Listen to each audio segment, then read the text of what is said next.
Obrigado, Pai querido, por estarmos juntos. Obrigado por Tua bondade, Tua misericórdia. Obrigado que Tu estás preparando uma morada para cada um de nós na Tua presença. Obrigado, Senhor. Muito obrigado por tudo que vem fazendo no nosso meio e conosco. Leva-nos adiante, te peço, em nome de Jesus. Vou dar continuidade ao que nós conversamos ontem à noite, não do que a gente conversou hoje de manhã. Emerson, vou deixar para amanhã. Nós falamos ontem sobre um cofre, o cofre da alma. Sabemos que a alma é tudo que é carne, que eu não posso tocar. Corpo a gente conhece com facilidade, espírito é resolvido com o Espírito Santo de Deus, e a alma é tudo que é carne, que eu não posso tocar. Mas envolvendo pensamentos, afetos e vontade. Os afetos envolvem emoções e sentimentos.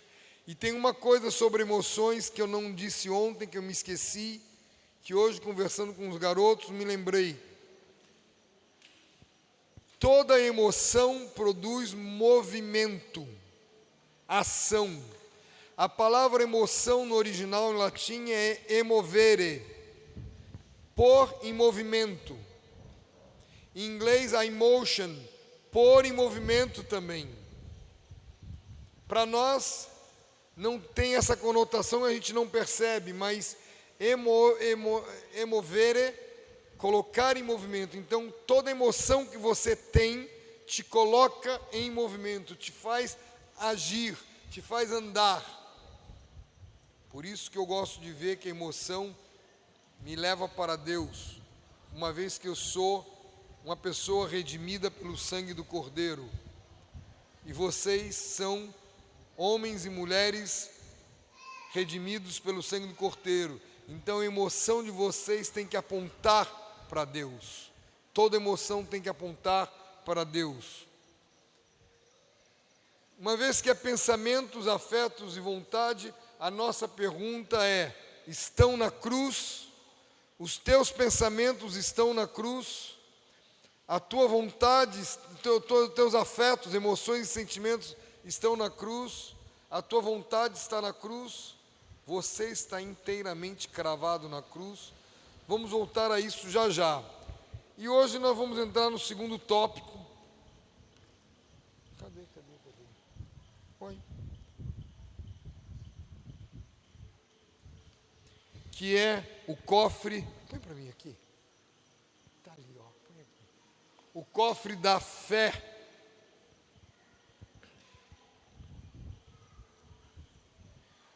De saída, quero dizer para você que fé não é a nossa visão das coisas. Não é como eu entendo, como eu vejo as coisas, como eu vejo Deus, como eu vejo o mundo. O cofre da fé é a visão que Deus tem das coisas. É a visão que Deus tem de si mesmo, a visão que Deus tem dos homens, da humanidade, do mundo, como Deus vê as coisas. Muitos querem dizer que fé, minha fé, eu não tenho a tua fé. Não estou falando de minha fé nem de tua fé, eu estou falando de fé em Deus. Não existe isso, minha fé. Para quem gosta muito de defender a minha fé, eu gosto de dizer, vai se converter. Porque a fé é em Deus.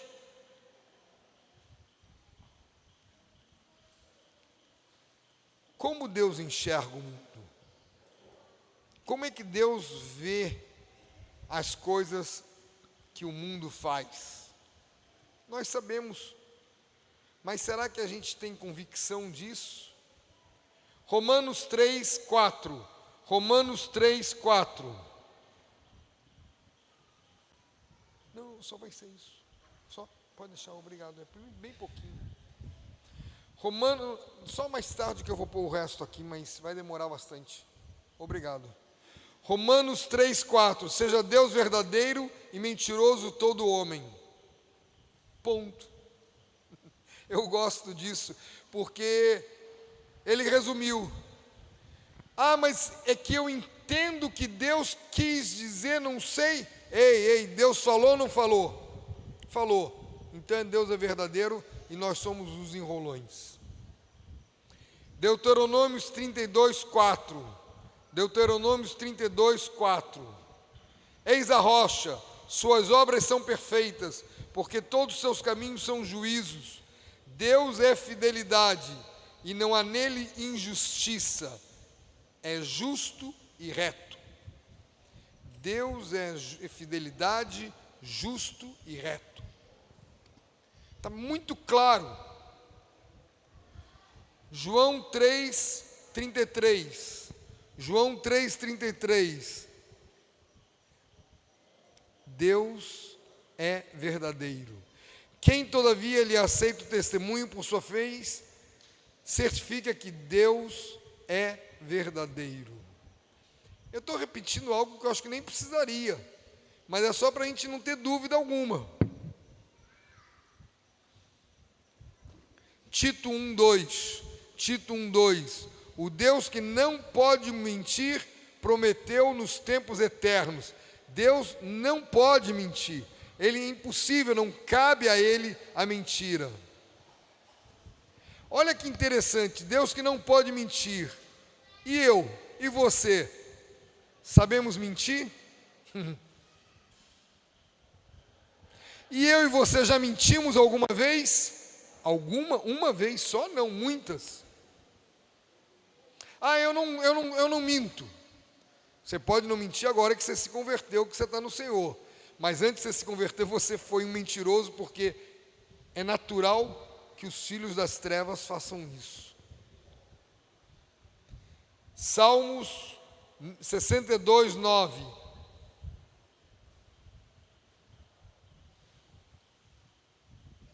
Somente vaidade são os homens, falsidade os define. Somente vaidade são os homens plebeus, falsidade o define estirpe, pesados em balanças, eles juntos não valem. Eles juntos são mais leves que a vaidade.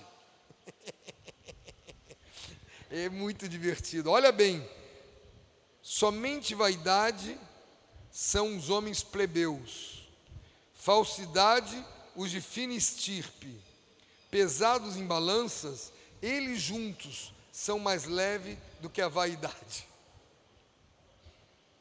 Deus está dizendo: olha, vocês sem mim não são nada.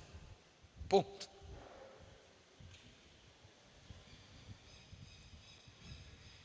Eu tenho isso claro na minha mente, que eu, agindo independente de Deus, não sou nada.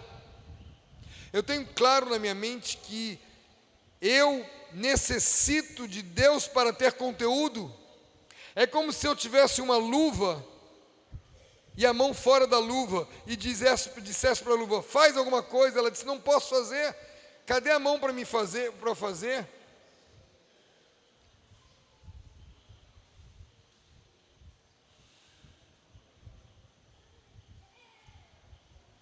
O cofre da fé é ver, andar, amar, fazer tudo que Deus quer, como Ele vê, como Ele faz. Como é que você vê o teu próximo? Como é que você vê aquele que se envolveu no ocultismo, na bruxaria, no candomblé? Pessoa desprezível? Como é que você vê um homossexual, uma pessoa desprezível? Como é que você vê um adúltero, um assassino, alguém desprezível? Eu ouvi o testemunho de uma menina pernambucana que ela com 7, 8 anos, a casa foi invadida e ela se escondeu dentro do armário, e pela fresta do armário ela viu os homens matarem seus pais e seus irmãos. Ela sobrou viva, porque ela estava dentro do armário. Trancou, ela se escondeu dentro do armário. Passado algum tempo, ela entendeu o que Deus queria para a vida dela, ela se converteu, e ela gostava, por conta própria, já adulta, com mais de 18 anos, ela gostava de ir no presídio, levar coisas e orar pelas pessoas no presídio. E ela entra numa cela, e ela se depara com o algoz dos seus pais, de sua família, com um cara que tinha matado sua família. Ela fica extremamente nervosa, extremamente agitada, sai, vai orar a Deus, e Deus diz que é para ela amar aquele cara.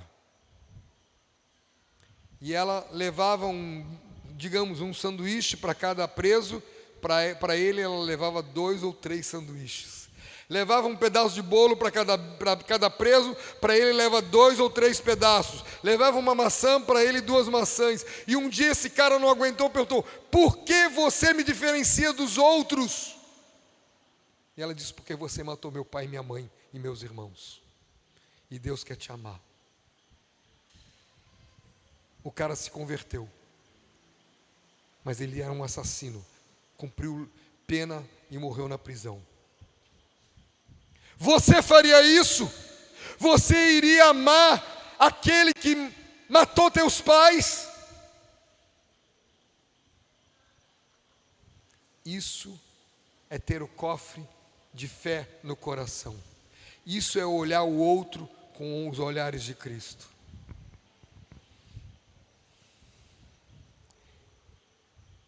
Hebreus capítulo 2, versos 1 a 4, eu gostaria que você acompanhasse em sua Bíblia. Hebreus capítulo 2, versos de 1 a 4.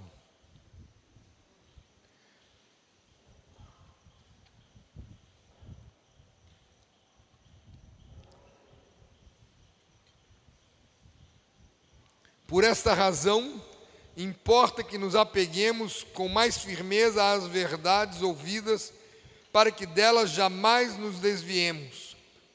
Repito, por esta razão, importa que nos apeguemos com mais firmeza às verdades ouvidas, para que delas jamais nos desviemos.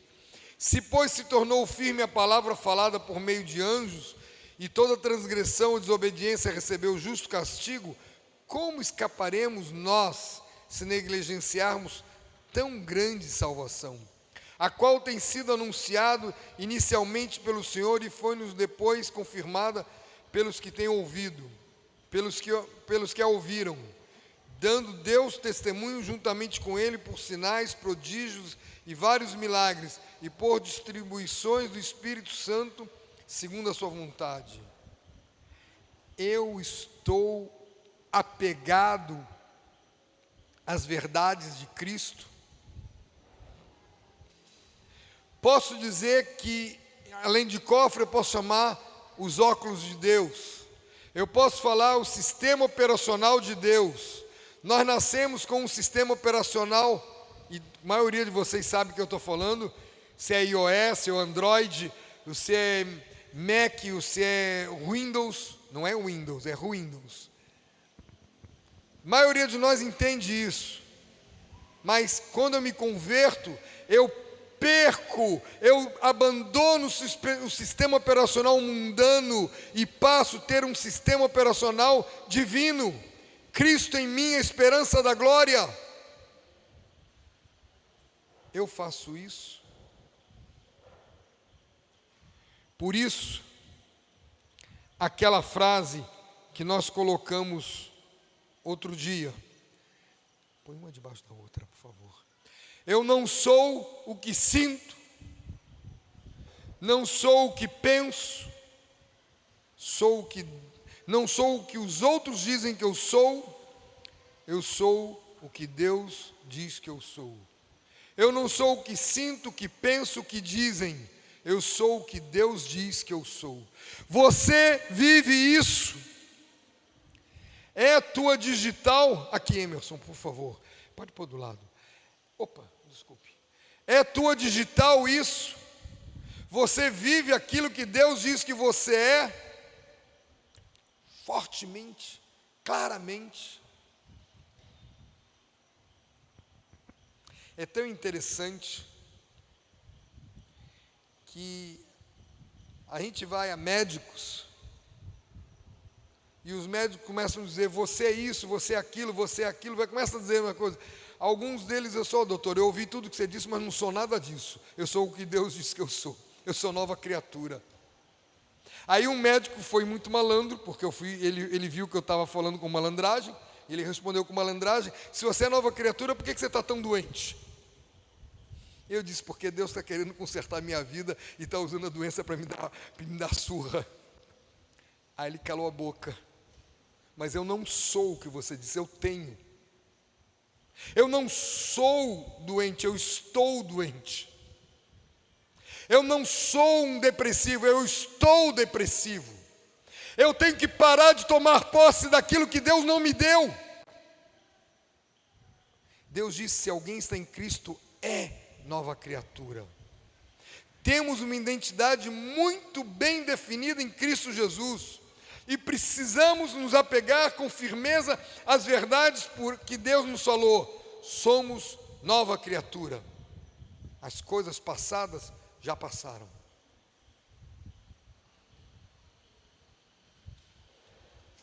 Algumas vezes já me perguntaram se eu não tinha medo de ter me envolvido com o ocultismo.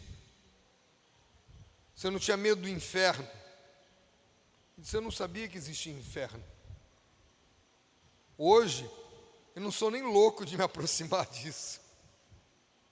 Mas eu já entrei em lugares tenebrosos para resgatar pessoas que se desviaram para lugares tenebrosos. Já fui pregar, já fui trazer pessoas que o Senhor comanda, orienta para a gente resgatar de lá. Mas eu não tenho. E você não tem medo? Sim, tenho respeito. Mas medo não tenho, porque eu sou discípulo de Cristo, eu sou nova criatura, as coisas antigas já passaram. Eu não vou ler todos os versículos que a gente tem sobre isso, eu quero me ater só a uma coisa muito importante. Você identifica a tua identidade em Cristo Jesus?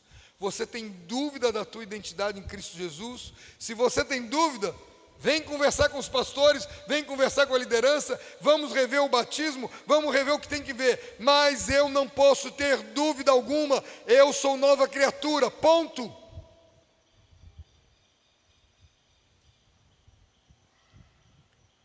Mas então, Sérgio, por que eu não sinto fluir do Espírito Santo? Essa pergunta eu ouvi muito esse início de ano. Por que eu não estou sentindo o fluir do Espírito Santo? E eu esqueci as imagens, eu pensei que tivesse trazido, não trouxe. Mas imaginem vocês, esse desenhozinho daqui, essa imagem com uma alma bonitinha. Eu costumo chamar essa imagem aqui de ovo na frigideira. Só que minha gema é verde. Aí desisti de chamar porque ninguém ia entender. Mas na minha cabeça sempre vejo um ovo na frigideira. Deixa para mim a imagem. Imagina a clara. E você abre numa frigideira pequenininha, a clara não vai se expandir muito, ela vai ficar toda comprimida ali. Mas se você põe numa frigideira grandona, a clara se esparrama toda. A clara vai ocupar muito mais espaço e vai queimar com muita facilidade. Por que eu não sinto o fluir do Espírito Santo? Porque eu deixei a minha alma esparramada. Eu dei liberdade para a minha alma fazer o que ela quer, o que ela pensar. Dei liberdade para a minha alma. Eu não fiz calar e sossegar a minha alma, qual criança desmamada se aquieta nos braços de sua mãe. Eu deixei: vai, pensa no que você quer, deseja o que você quer, faça o que você quer, seja livre, seja independente, seja rebelde, vá para o inferno. Porque ninguém fala o fim, mas é o que ocorre. Eu tenho que colocar a minha alma, entenda que é uma figura de brincadeira, numa frigideira bem pequenininha, te aquieta a alma. Eu fiz calar e sossegar a minha alma. Esse negócio de frigideira, eu lembrei agora, mas é o que eu tenho em casa, uma frigideira com 4 partes mais fundas, onde eu gosto de fazer ovo, cada ovo numa parte fundinha, porque ele fica todo comprimido e fica quente muito tempo. Quando eu ponho numa frigideira grandona, ele esfria muito rápido. E aí eu gosto de comer ovo quente, eu não gosto de comer ovo frio. Eu como, não tem problema, eu como tudo, porque a gente é gordo por causa disso. Mas eu quero pôr, E aí eu começo a ver, como é que você faz com a tua alma? Porque eu sonhei a minha vida inteira. Porque eu desejo isso. Porque eu desejo aquilo. Eu estou dando liberdade à alma e ela cresce, sufocando o espírito. E aí não tem mais fluir de águas vivas. A alma cresce e sufoca o nosso espírito de uma forma absurda. Provérbios 12, 25. Provérbios 12, 25. A ansiedade no coração do homem o abate, mas a palavra boa o alegra. Que novidade, me diga uma novidade. Todo mundo sabe disso. Mas por que dá vazão para a alma crescer tanto então? Porque a gente não se dá conta e fica ouvindo músicas, vendo vídeos, vendo filmes, lendo livros, lendo revistas que dão vazão para que a alma cresça desmedidamente. Tenho que canalizar o meu eu para Cristo. 1 Pedro 2, 11, já lemos, mas vamos reler. 1 Pedro 2, 11. Amados, exorto-vos como peregrinos e forasteiros que sois, a vos absterdes das paixões carnal, que fazem guerra contra a alma. Mas eu quero ter um pouco de prazer. Cultive a presença de Cristo. Cultive a presença de Cristo. Abacuque 2,4. Abacuque 2,4. Eis o soberbo, sua alma não é reta nele, mas o justo viverá pela sua fé. Você já viu alguém de nariz empinado, peito estufado, aquele que anda lá, ele olha para os outros de cima, vocês não entendem nada, vocês são todos uns bobões. A alma desse cara, dessa pessoa, não é reta dentro dele. O justo não tem que se irritar com ele. O justo tem que buscar a presença de Deus. Uma vez, eu fui ao diante do Pai, dizendo: Pai, não aguento a soberba do meu irmão. Ela me irrita profundamente. Ela me enerva. Eu estou ficando nervoso porque meu. E é um cara todo pomposo, cheio. Senhor, eu estou a fim de matar.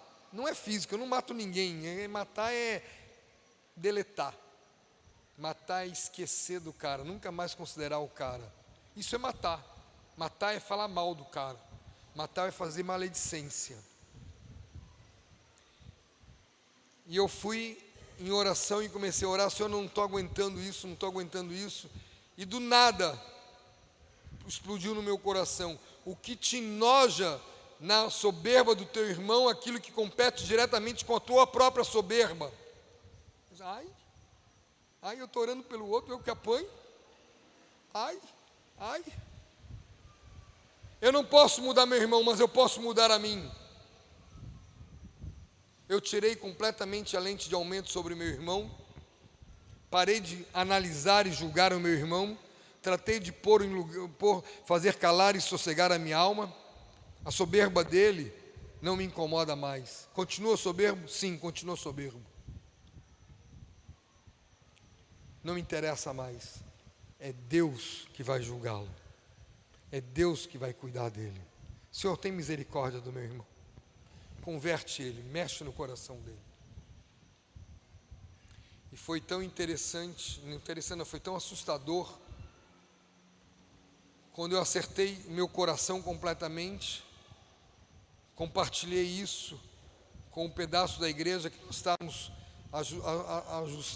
servindo em Salvador, e ele levanta no fim da reunião e pergunta: você estava falando de mim? Quando? Quando você falou do soberbo? Eu disse: tu o dizes.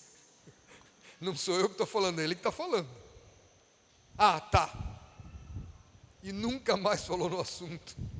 Ele sabia que eu estava falando dele. E naquela semana o filho dele quebrou bruscamente, violentamente, o cotovelo. Os ossos daqui tudo. Precisou entrar em cirurgia e operar, e ele entrou em desespero. E logo em seguida, ele pegou botulismo, é isso? Botulismo, como é que se fala? Aquela doença de conserva, botulismo. Não sei, pegou uma doença, uma infecção de conservas de lata.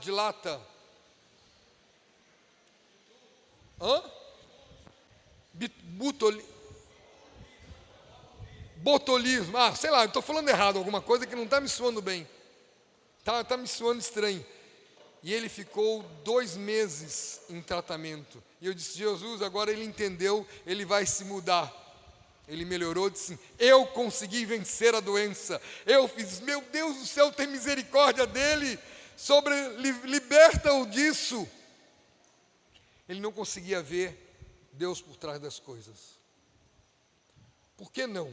Porque ele não tinha Deus? Não, ele tinha Deus, por causa da soberba do coração dele. Eu preciso te perguntar uma coisa: tua alma está inchada? Tua alma está cheia de sonhos e desejos intermináveis? Ou teu sonho, teu desejo é a vontade de Deus? Mas é porque eu sou assim. Esses dias eu não estou mais aguentando quando eu converso com um jovem e diz: mas você tem que entender que eu recebi diagnóstico tal. Meu Deus do céu. Diagnóstico tal. Está na cruz o teu diagnóstico. Você sempre manda pôr tudo na cruz. Eu não. O Senhor nos manda estar na cruz plenamente. Uma vez disseram para mim: você deve ter todos os T's, TDAH, TDI, tudo mais, porque você é muito agitado, você é muito sei que lá. Eu tenho tudo na cruz, mas fique lá na cruz e não deixe ressuscitar da cruz. Como restaurar o fluir de águas vivas? Como restaurar o fluir de águas vivas? Romanos 8:13. Romanos 8:13. Não sou eu que estou falando, é a palavra de Deus. Romanos 8:13. Porque se viver segundo a carne, caminhais para a morte. Mas, se pelo Espírito mortificardes os feitos do corpo, certamente vivereis. Fazer morrer os feitos do corpo, fazer morrer a nossa natureza pecaminosa, nossos desejos ruins, nossa irritabilidade, fazer morrer nossas vontades. Vá para a cruz é o nosso lugar, não há outro. Fazer morrer, se pelo Espírito mortificar os feitos do corpo, certamente vivereis. Você quer viver? Então obedeça a palavra. A lei do Senhor é perfeita e restaura a alma. Obedeça a palavra. Eu já perguntei uma vez aqui, então quem sabe a resposta, por favor, não responde, deixa os outros pensarem. Mas eu gostaria que alguém tivesse coragem de levantar a voz e dar a resposta. Mas quem não sabe a resposta, quem não ouviu minha resposta. O que conserva a alma? Texto bíblico. O que conserva a alma? Texto bíblico. Se ninguém se prontificar, eu vou prontificar alguém voluntariamente. Eu vou dizer: você foi voluntário, pode falar. Que conserva a alma? Texto bíblico. Não pode pôr no search das Bíblias digitais. Não pode pôr lá, no pesquisar. Tem que pensar. Isso é muito fácil. Eu fui para um retiro ano passado, na Chapada Diamantina, e teve uma dinâmica, e me apresentaram uma dinâmica, achei sensacional. Nós fizemos trabalhos em grupos, e teve muitos, cada grupo tinha que apresentar de forma criativa. E um grupo apresentou uma dinâmica espetacular, e eu resolvi chegar para o cabra e perguntar: quem escreveu o texto dessa dinâmica? Por que eu perguntei isso para aquele rapaz? Não tenho a menor ideia, foi Deus que mandou.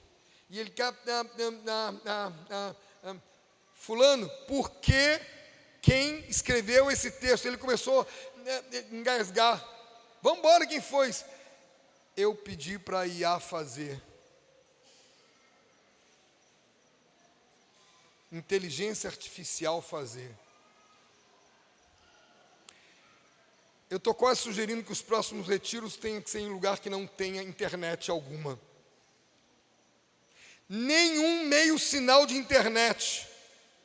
Porque tudo caiu por terra. Eles não tiveram revelação de coisa alguma. Eles puseram alguma coisa mecânica para fazer.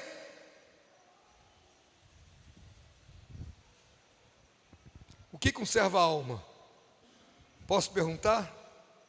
Estou olhando para vocês mesmo. Tá rindo do quê, Genilson? Bora. Texto bíblico.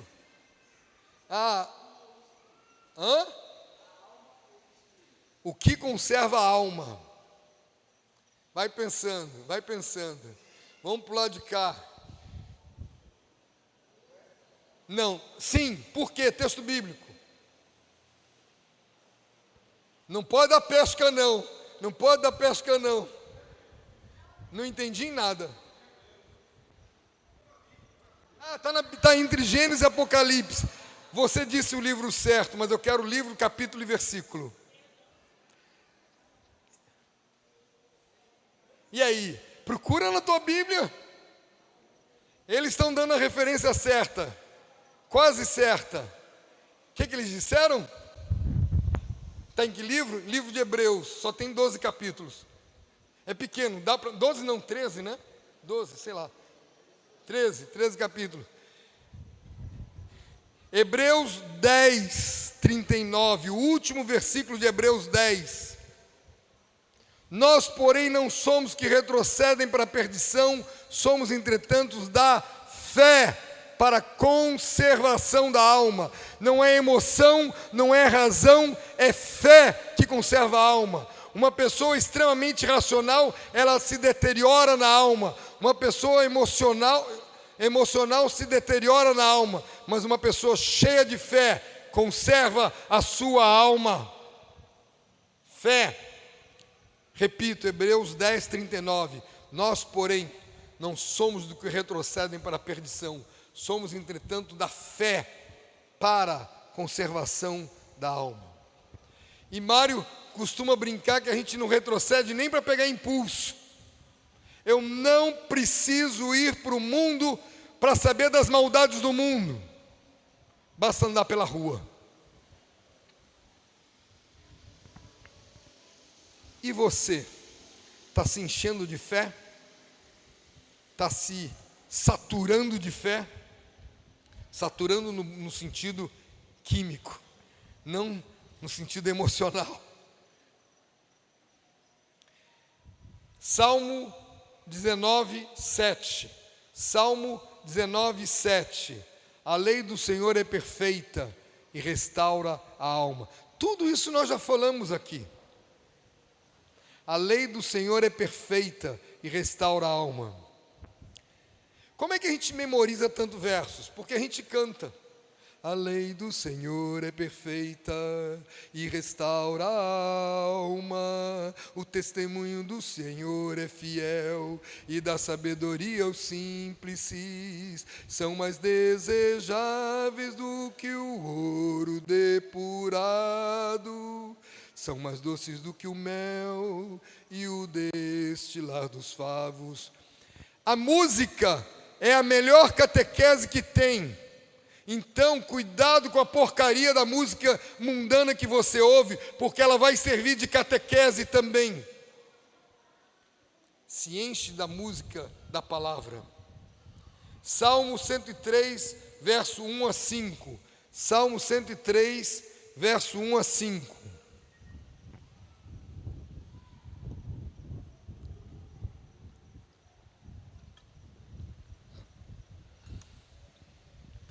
Bendize, ó minha alma, o Senhor, e tudo que em mim bendiga o seu santo nome.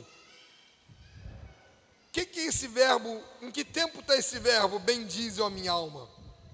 É um convite ou é uma ordem? Então, louve, bendize. Eu não estou afim, esse é o melhor louvor. Quando eu não estou afim de louvar, esse é o louvor ideal. Sacrifício de louvor. Mas eu estou cansado.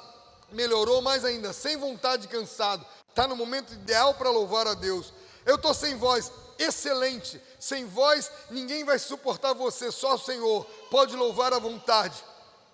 Não tem alternativa. Bendize a minha alma o Senhor, e tudo que em mim bendiga o seu santo nome. Bendize a minha alma o Senhor, e não te esqueças de nenhum só dos seus benefícios.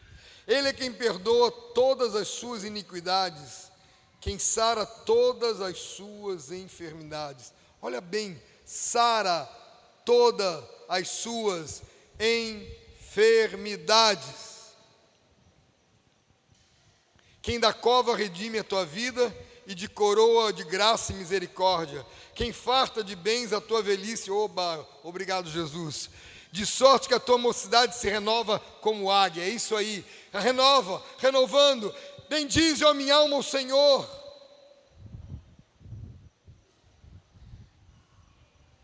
Por mais de 20 anos, eu levei o diagnóstico de Crohn, uma doença autoimune da inflamação do trato digestório, da boca ao final, ao ânus. E há 2 anos atrás eu fiz um exame, e o médico disse que tinha erro, porque eu nunca tive Crohn, porque nem cicatriz de Crohn eu tenho no meu intestino. Aí eu mostrei para ele todos os meus exames que eu tinha. Eu fazia colonoscopia a cada 6 meses. E ele disse: eu não sei te explicar, porque eu estou vendo que aqui é verdadeiro. Essas imagens confirmam que é o mesmo intestino, mas essa aqui não tem nada, essa aqui tem tudo. Não sei o que ocorreu. Bendize a minha alma, o Senhor. Eu saí de lá cheio de alegria. O médico leva assim: por que o senhor está tão alegre? Porque o Senhor é bom, Ele me curou e testificou um milagre de cura total. E assim tem sido a nossa vida. E como é que Ele curou uma doença autoimune? Porque doenças autoimunes são ditas que não têm cura. Porque Ele curou isso aqui, ó. Ele curou como eu reajo diante das emoções, como eu reajo diante das más notícias. É fácil? Não, não é fácil. Dói, chora-se bastante, mas glória a Deus, porque os que choram serão consolados, mas perseveremos.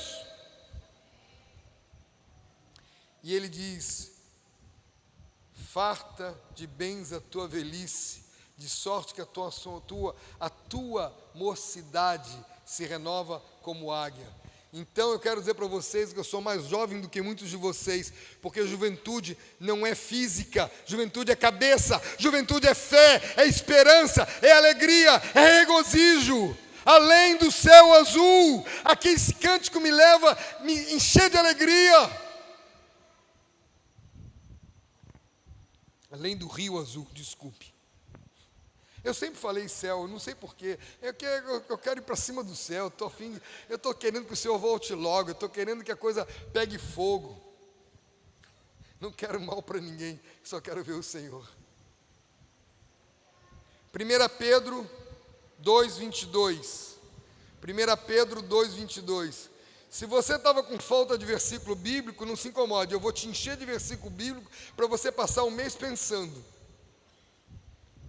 1 Pedro 2:22, tendo purificado a vossa alma pela vossa obediência à verdade.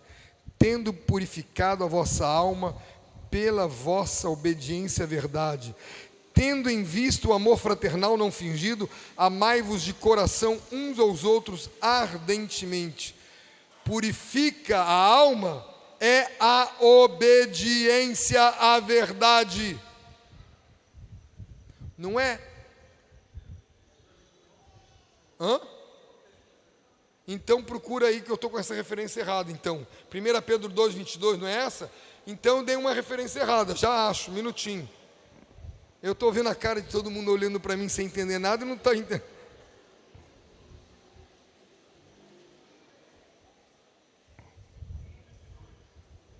Como? 1,22, quê? 1 Pedro 1,22. Pronto, corrigido. Obrigado, Felipe. Não, é isso que eu estou falando. Eu falei o quê? Não sei ler, eu sou analfabeto. 1,22 está aqui. Eu estou falando porque... Desculpe.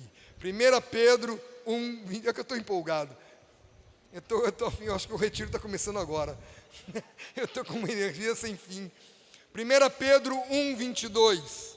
Tendo purificado a vossa alma, purificado, tirado tudo que não presta da alma, limpado a alma das impurezas que nós vamos acumulando por anos. Como? Pela obediência à verdade, tendo em vista o amor fraternal não fingindo, amai-vos de coração uns aos outros ardentemente, purificado a alma pode ser purificada. Volto a dizer, não tenho nenhum problema com terapeutas, não tenho nenhum problema com psicólogo, não tenho nenhum problema com psiquiatra, mas só Deus é que resolve tudo. Eu preciso, mas eu tenho que me encher de fé, eu tenho que me encher de Cristo. E como é que eu me encho de fé? Lendo a palavra de Cristo, porque a fé vem pelo ouvir, e ouvir a palavra de Cristo. Leia diariamente muito a palavra de Cristo. Leia um com o outro, porque ao ouvir a voz do meu irmão, a minha fé é edificada. A ele ao ouvir a minha voz, a fé dele é edificada. Leia marido com mulher, leia companheiros, leia em voz alta. Eu e Zoé temos feito isso, eu acho que é uns 8 anos, 7 anos, sei lá quantos anos, muitos anos. E eu me arrependo de não ter feito isso com os meus filhos em casa. A gente fazia muito pouco, tinha que ter feito muito mais. Ler, a gente lê 5 versículos cada um, e vai tomando chimarrão. Vamos tomando chimarrão e lendo os versículos, tomando chimarrão e lendo versículos, orando e comentando e mostrando, e de vez em quando eu digo, para um pouquinho que eu tenho que sublinhar, minha Bíblia é toda arriscada, e tem um código de sublinhar, eu tenho que sublinhar de acordo com meus códigos, tudo mais. Ler a palavra em voz alta edifica muito. Gálatas 2:20, vocês não precisam abrir porque vocês sabem de cor. Gálatas 2:20, estou crucificado com Cristo, logo já não sou eu quem vive, mas Cristo vive em mim, e esse viver que agora tenho na carne, vivo pela fé no Filho de Deus que me amou e a si mesmo se entregou por mim. Estou crucificado com Cristo. Você também está crucificado com Cristo? Você permanece na cruz com Cristo? Ah, mas porque está doendo. Oba, você está no lugar certo. Cruz não é sofá.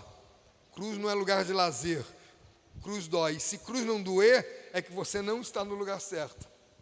Dói porque eu não vou reagir como eu quero, e eu quando não reajo como eu quero, eu às vezes fico doente.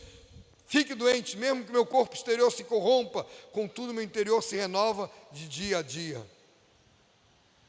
Eu estive uma vez num retiro de Acuípe, aquele retiro de uma semana inteira, ao sul de Salvador, e eu fico a 1000, e eu esqueço de ir ao banheiro, não consigo me lembrar que eu também preciso ir ao banheiro.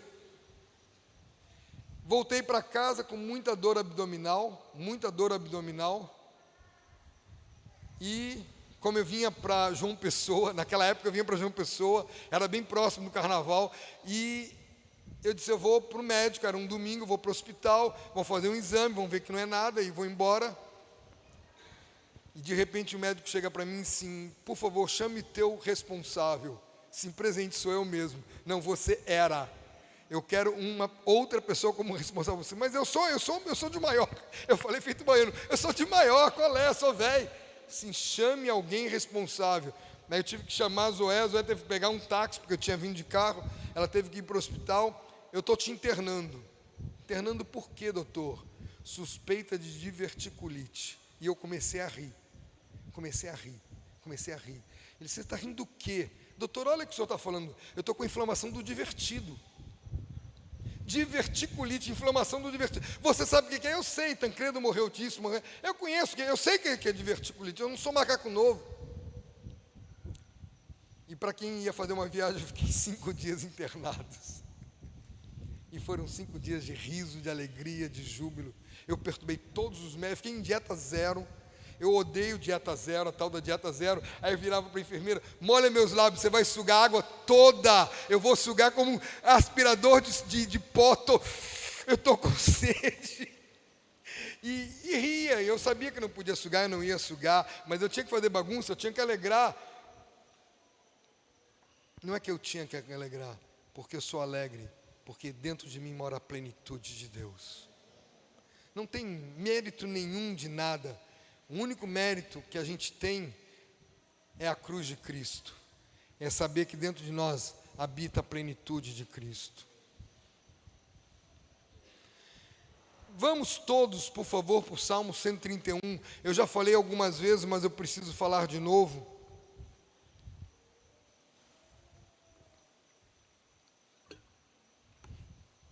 Salmo 131. Senhor, não é soberbo o meu coração, nem altivo o meu olhar. Não ando à procura de grandes coisas, nem de coisas maravilhosas demais para mim. Pelo contrário, fiz calar e sossegar a minha alma, qual criança desmamada se aquieta nos braços de sua mãe, tal é a minha alma para comigo. Espero, Israel, no Senhor, desde agora e para sempre. Eu, pessoalmente, gosto muito de ler esse texto de baixo para cima. Espera, ó Sérgio, no Senhor, desde agora e para sempre. Mas como eu vou esperar no Senhor?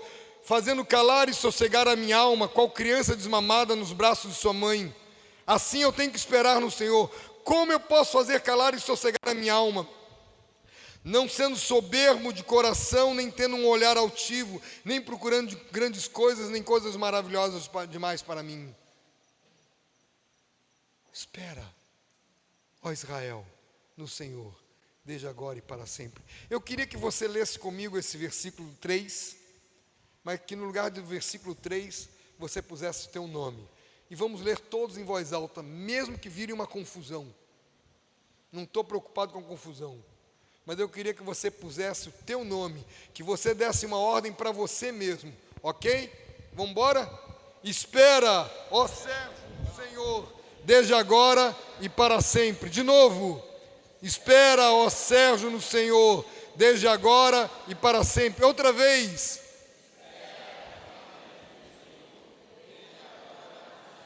Então obedeça. Espere. Ah, mas eu tenho que fazer acontecer. A coisa tem que... Espera.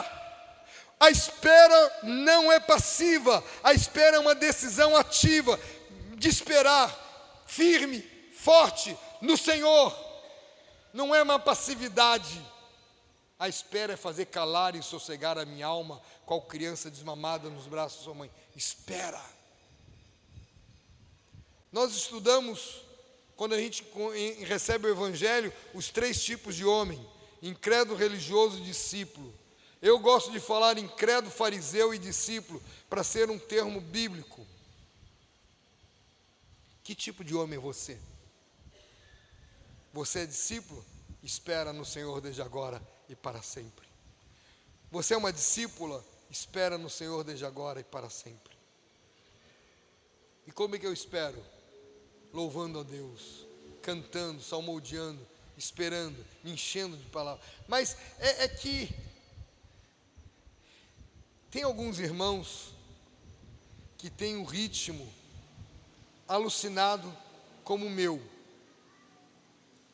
Tem outros irmãos que têm um ritmo mais tranquilo. E tem outros que falam e pensam tão devagar que mata a gente. Eu tive um companheiro que 3x4 eu bati o telefone com ele, porque ele respirava tão profundamente que eu achei que ele tinha dado tchau e desligava o telefone. E ele, você bateu o telefone, olha, fala. Esse é o cara que eu tinha que ouvir em 2.0, mas não ouça ninguém em 2.0. Aliás, Espera no Senhor, desde agora e para sempre. Hoje uma irmãzinha disse que para me ouvir, ela ouve em 0.75, 0.5, para poder ouvir em tom mais normal. Espera, ó Sérgio, no Senhor. E eu tenho 2 filhos que são parecidos, e tenho 2 filhos que são...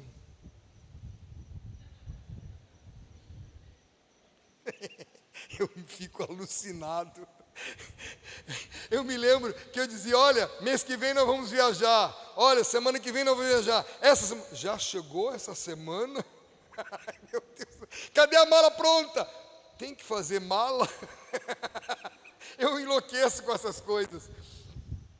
Aí eu chego no aeroporto, documentos. Uai, para que documento? E ele tinha esquecido os documentos em casa. Teve que voltar tudo. Nós moramos a 28 quilômetros de distância do aeroporto. Voltar tudo, pegar o documento. Eu tenho vontade de matar. Espera, ó Sérgio, no Senhor. Por que eu tenho 2 filhos devagar? Deus sabe por que eu preciso me acalmar. Às vezes, você tem um companheiro que é muito, muito, muito devagar. Mas não é devagar de fazer, é devagar de pensar, devagar de falar. Será que Deus não está querendo te ensinar alguma coisa? Agora, você que é lerdo, você que é devagar, não, lerdo não, desculpa, fui agressivo.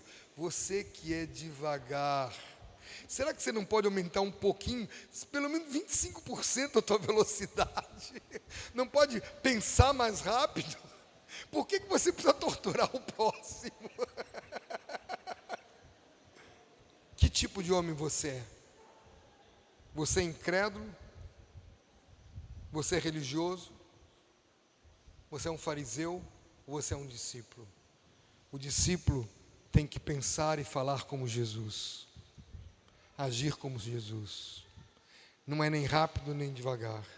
Só uma conversa que hoje eu ouvi alguns garotos falarem que escutam ministrações em 1.5, 2.0. Eu não recomendo que faça isso, mesmo que seja uma pessoa devagar, porque isso acelera os neurônios e não vão fazer bem. Isso vai gerar dano ao cérebro. Quando eu falo rápido, eu também falo devagar, eu alterno, é uma fala alternada. A fala acelerada mecânica, ela não produz tranquilidade em ninguém. Escute na velocidade normal, no máximo 0,75, se um cara é muito aceleradíssimo e você não consegue pegar. Mas não escute acelerado, não te fará bem e te levará a tua alma a um estado de ansiedade muito grande.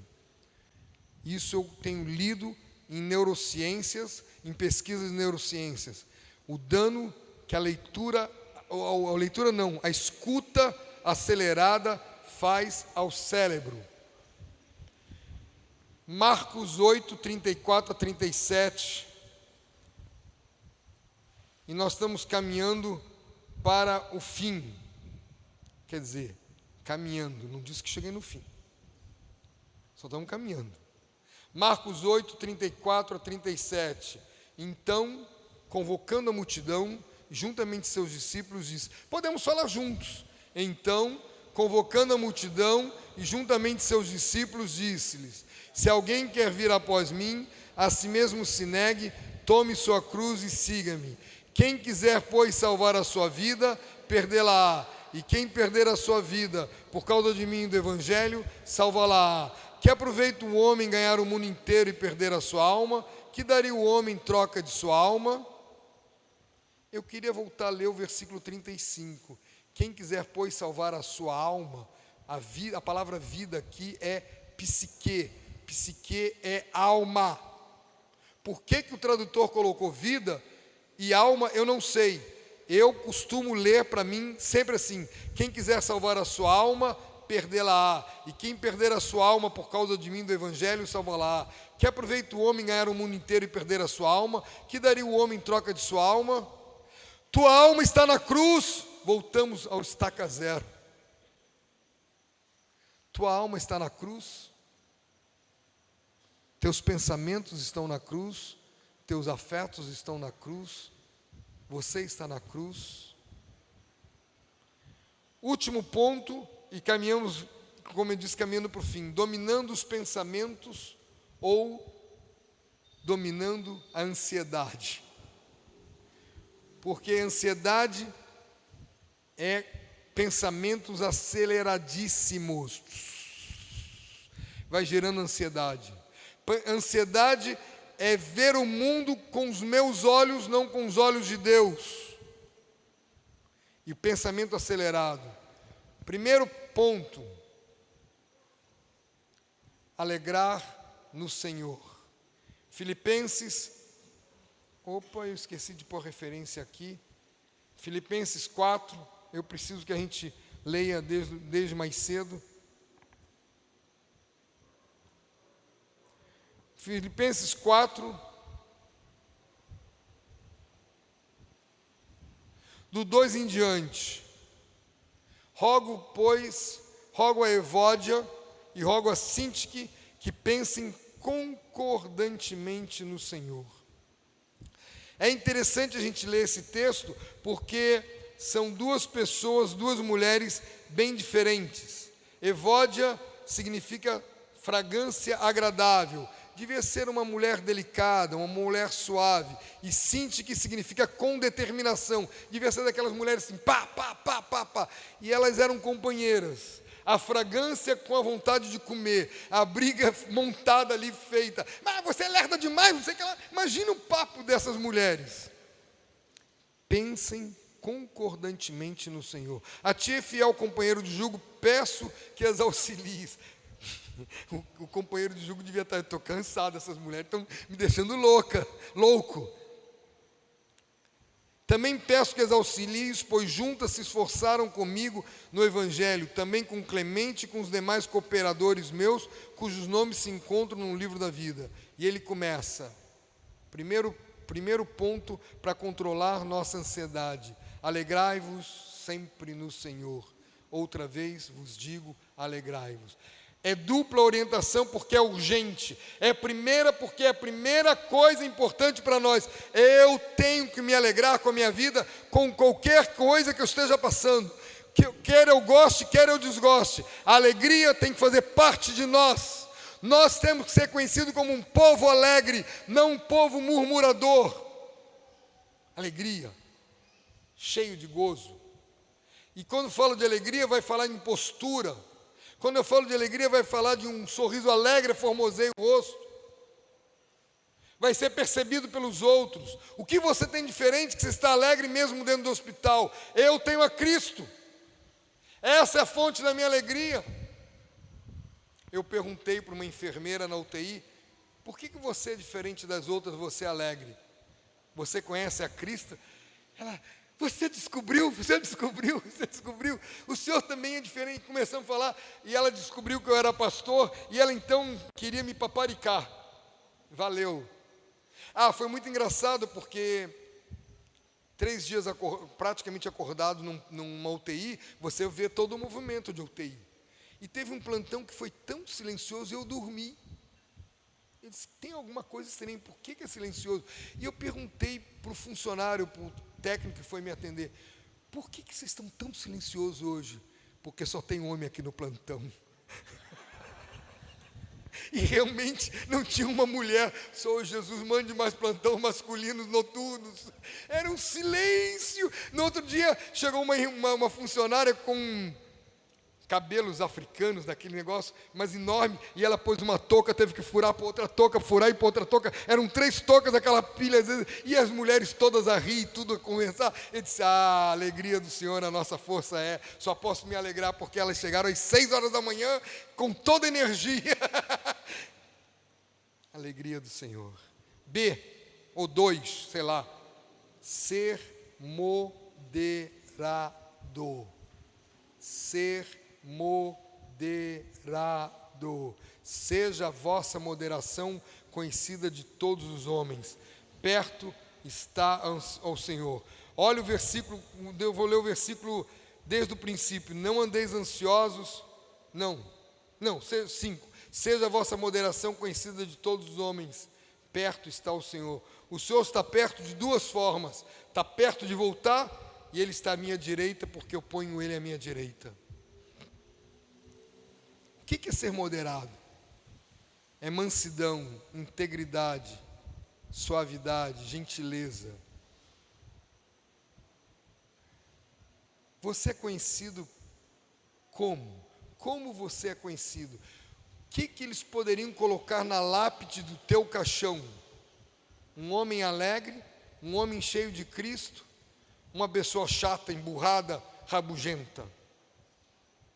Uma pessoa que transmite alegria?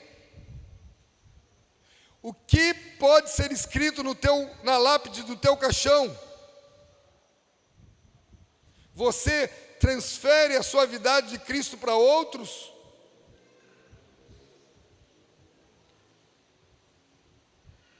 C. Orar e suplicar por tudo. Orar e suplicar por tudo. Jesus, muito obrigado por esse tempo de chuva aqui. Manda mais. Aí eu vou dizer assim, só quando eu estiver de férias, me deixa um pouquinho de sol para poder ir à praia.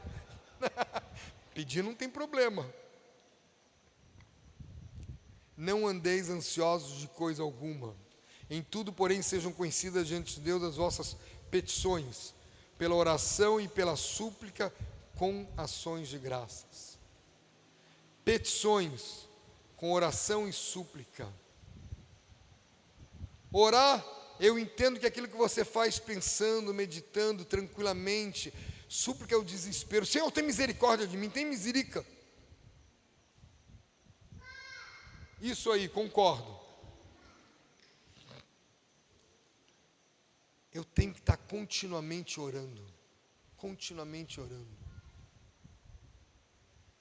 Quantas vezes, não quero que ninguém levante a mão, mas eu gostaria que você pensasse, quanto que você tem orado por esta reunião aqui todos os dias? Quanto que você orou por este retiro antes do retiro? Fiz um retiro de jovens, uma cidade dos Estados Unidos. Eram 60 jovens, era um grupo pequeno, muito legal. E no fim do retiro, o último momento do retiro, eu estava com todos os pais e todos os discipuladores juntos, sem os filhos, só os pais. Tinha ali em torno de 180 pessoas, casais, e sem ser casais, todo mundo estava ali. E eu perguntei, quantos de vocês oraram todos os dias pelos filhos de vocês no retiro? Eu acho que vocês não me entenderam, e eu perguntei de novo. Eu disse, quantos oraram pelo menos uma única vez pelos filhos no retiro? Uma única vez. Nós ficamos 3 dias, o 4º dia nós estávamos com os pais. Daqueles 180 pais, 2 pais tinham orado uma única vez pelos filhos. Eu virei uma fera. Eu virei uma fera. Vocês estão esperando que nós, pastores, façamos milagres? Se vocês não estão nem aí para os filhos de vocês? Eu peço misericórdia por aqueles jovens, mas não por vocês. Depois eu me arrependi e pedi misericórdia por eles também. Eu fiquei muito bravo. Eu não consegui, eu tive que parar, sair, porque como que meu filho sai e eu não fico em clamor e oração por ele? Como meu filho vai para um retiro e eu não estou clamando por ele continuamente? Há anos, muitos anos, que eu decidi que eu não ponho os pés no chão sem orar pela minha esposa, pelos meus filhos, todos os dias. E se eu durmo de tarde, eu tenho que orar pela minha esposa, pelos meus filhos. Às vezes eu vou correndo ao banheiro, porque eu preciso ir ao banheiro, volto correndo, mas eu não pus o pé no chão, só fui ao banheiro, não levantei. Oro, depois levanto e oro. Descobri que isso é bom, porque eu acordo, levanto devagar e vou diminuindo os riscos de problema com circulação cerebral. Estou velho, o corpo está velho, não a cabeça. Você aprender a dar graças a Deus por tudo. Obrigado por essa chuva, obrigado por esse tempo. Tinha comprado um carro novo, saí de Salvador e fui para uma cidade a 350 quilômetros mais ou menos de Salvador, para estar com a igreja local. E atrasamos e acabei fazendo o último trecho, os últimos 25 quilômetros de viagem em noite escura. Eu não enxergo bem em noite muito escura, com faróis apontando para mim. Eu não gosto de dirigir de noite, não é minha preferência. E o pneu do carro furou. O carro era novinho, tinha menos de um mês. Como é que fura o pneu de um carro novinho?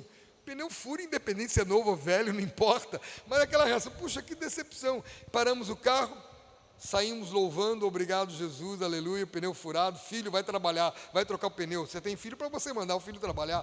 Vamos embora, levanta, vai trocar o pneu. E não tínhamos lanternas.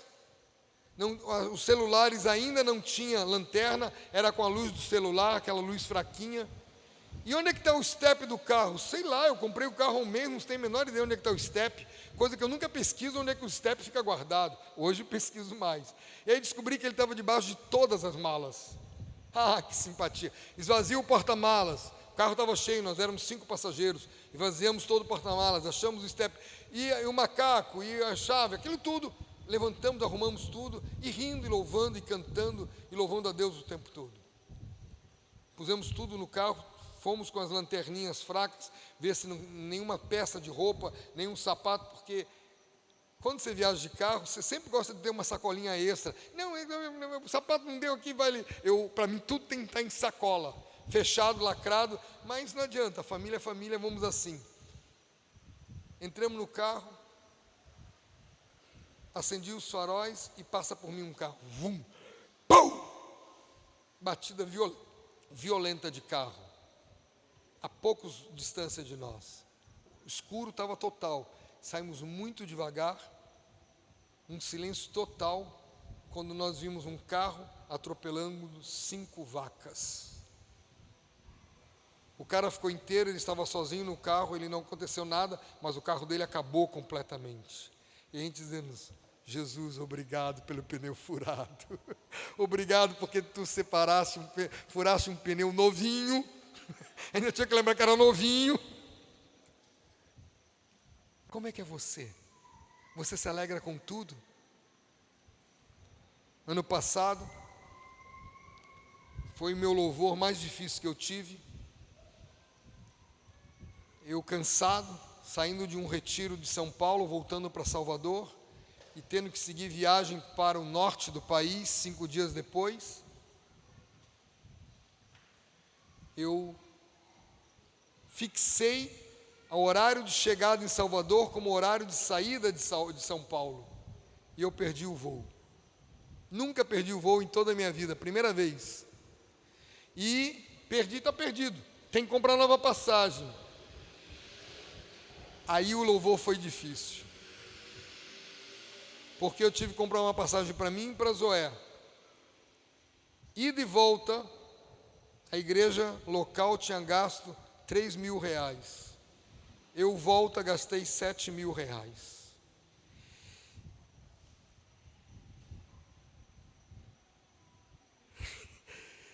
Como é que você louva quando R$7.000 vão voando até Salvador? Depois a gente foi louvar, não tem jeito mesmo, obrigado Jesus, aleluia, graças a Deus, meus R$7.000, aleluia. E você continua de gratidão. Foi difícil? Foi difícil.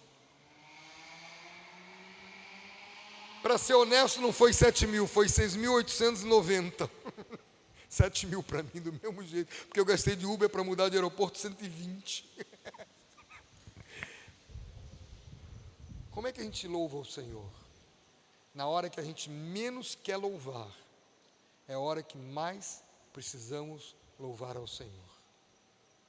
Meu louvor é fruto do meu amor por ti, Jesus. O que pensar? O que pensar? Filipenses 4:8, e esse é o último versículo, prometo a vocês. Filipenses 4:8.